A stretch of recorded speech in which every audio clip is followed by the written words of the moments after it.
The T-54 first prototype is a fine, robust, and easily understandable medium tank.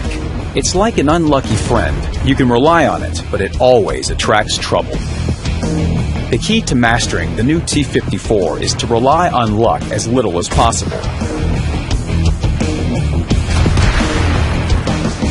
In reality, the first prototype was an intermediary model between the T-44 and T-54. In the game, it's a classic high-tier Soviet medium tank. It has moderate armor, moderate mobility, and a moderate gun. It can rush in from the flank, cause damage, maybe take a few hits, and slip away. If you make a couple of mistakes, it's not a big deal. Unlike some Soviet mediums, this T-54 is relatively forgiving. Versatility is what makes the high-tier vehicles of the Soviet branch so attractive. And now, there's a premium tank for you to train your crew with before proceeding to the popular Soviet Tier 10 medium tanks.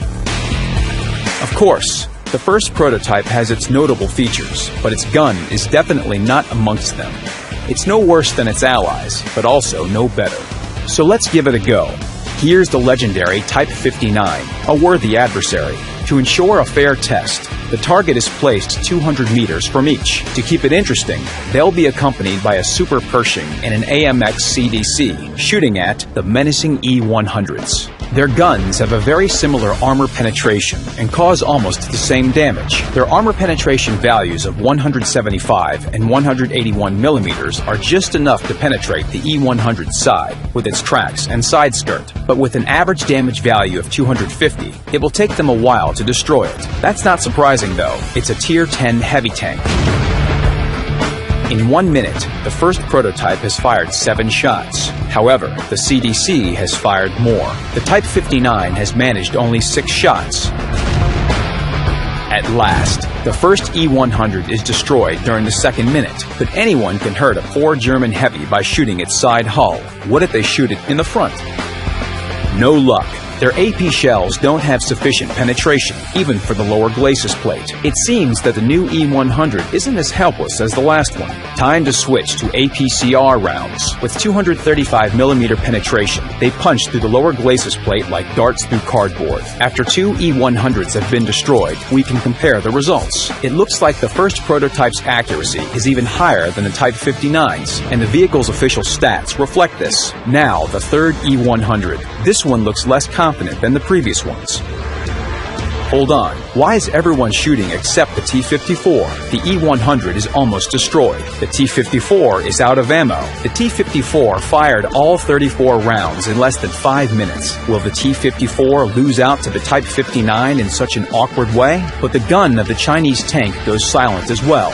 It has fired the same 34 rounds of ammunition. The German tanks can breathe easy now.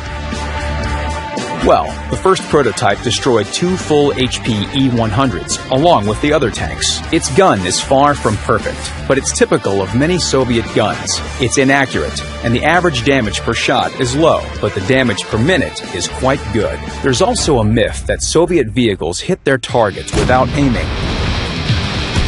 Joking aside, this gun type requires aggressive use.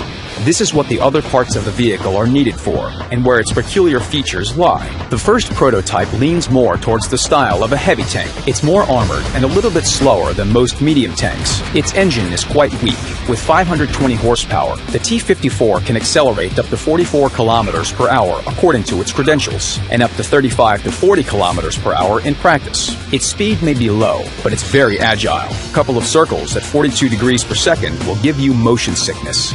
The front hull armor is quite strong, 120 millimeters. With slope, it turns into 240 millimeters of effective armor, and even more when angled. The gun mantlet and turret cheeks have 180 millimeters of armor. The shape of the turret is also an advantage. The 150 millimeter armor is well curved to cause bounces. Fighting against Tier 8 vehicles with this kind of armor can be fun. For example, you can approach your target wiggling your hull like a shark, swinging your armor like a Jedi lightsaber, and make your opponent watch the fireworks. The first prototype feels very confident at the top of the list. It can almost do whatever it wants. Accompanied by other tanks with powerful guns, you can easily take on medium tanks or even heavy tanks. On city maps, they can form a real backstreet gang. The first prototype can stick its nose out from behind a corner, and opponents can't do much about it. It's important to avoid places where tank destroyers might be waiting in ambush. They can penetrate the T-54's armor and you won't spot them. The Prototype's view range of 360 meters isn't that great. On open maps, you can play carefully from behind hills, protecting your hatches and weak spots, exposing only your turret. But the gun mantlet could be sturdier. Getting hit here will sometimes cause damage. You will need to be careful against Tier 9 vehicles, and Tier 10 battles will put an end to your rampage of mischief. Rely on the armor only if there's nowhere to run. To survive in town battles, you should place your hull at a sharper angle.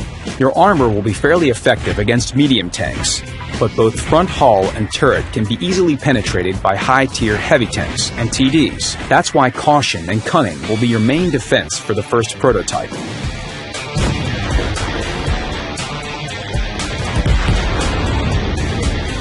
You should change your role from assault leader to ninja. Don't rush into the attack. You need to learn how to hunt down and catch the targets with the thinnest armor. Wait until they are distracted by your teammates. It's best to attack vehicles that appear at the bottom of a list, just like you, but also French vehicles and other fast vehicles with thin armor.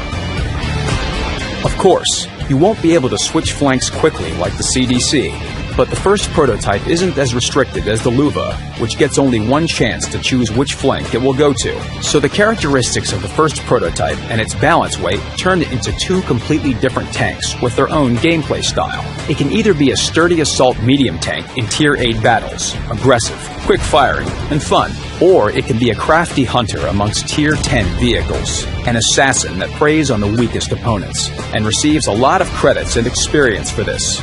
And it does all this in typical Soviet style. If you like the T-54 first prototype, you can purchase it in our premium shop. Good luck on the battlefield.